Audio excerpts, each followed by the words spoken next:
यसाया बाब 23। सूर की बाबत बारे नबूवत। ए तरसीस के जहाज़ों, वावेला करो, क्योंकि वो उजड़ गया, वहाँ कोई घर और कोई दाखिल होने की जगह नहीं। कतीम की ज़मीन से उनको ये खबर पहुँची है। ए साहिल के बाशिंदों, जिनको सैदानी सौदागरों ने जो समुंदर के पार आते जाते हैं मालामाल कर दिया है, खामोश रहो। समुंदर के पार से सेहूर का गल्ला और वादी नील की फसल उसकी आमदनी थी, सो वो कौमों की तिजारत गाह बना। ऐ सैदा, तू शर्मा, क्योंकि समुंदर ने कहा है, समुंदर की गढ़ी ने कहा, मुझे दर्द से नहीं लगा और मैंने बच्चे नहीं जने। मैं जवानों को नहीं पालती और कंवारियों की परवरिश नहीं करती हूँ। जब अहले मिस्र को ये खबर पहुँचेगी तो वो सूर की खबर से बहुत गमगीन होंगे। ऐ साहिल के बाशिंदों, तुम ज़ार ज़ार रोते हुए तरसीस को चले जाओ। क्या ये तुम्हारी शादमान बस्ती है जिसकी हस्ती क़दीम से है?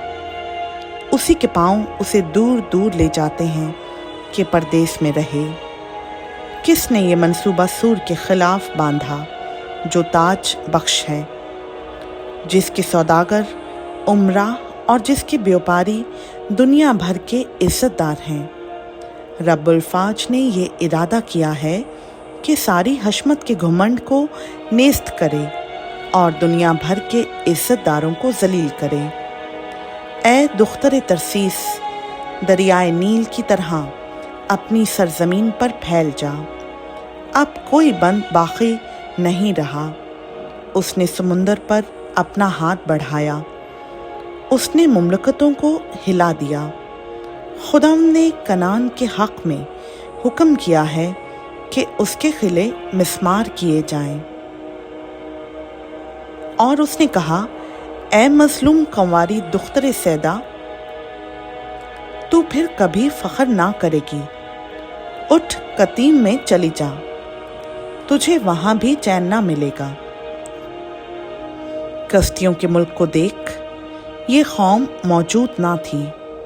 असूर ने उसे बियाबान के रहने वालों का हिस्सा ठहराया। उन्होंने अपने बुर्ज बनाए, उन्होंने उसके महल गारत किए और उसे वीरान किया।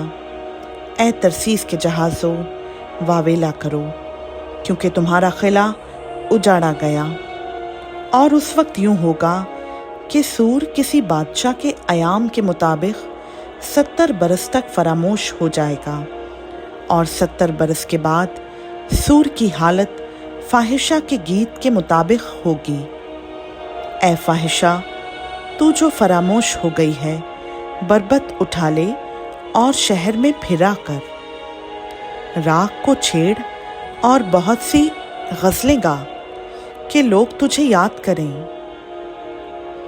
और 70 बरस के बाद यूं होगा कि खुदावंद सूर की खबर लेगा और वो उजरत पर जाएगी और रोए ज़मीन पर की तमाम मुमलकतों से बदकारी करेगी।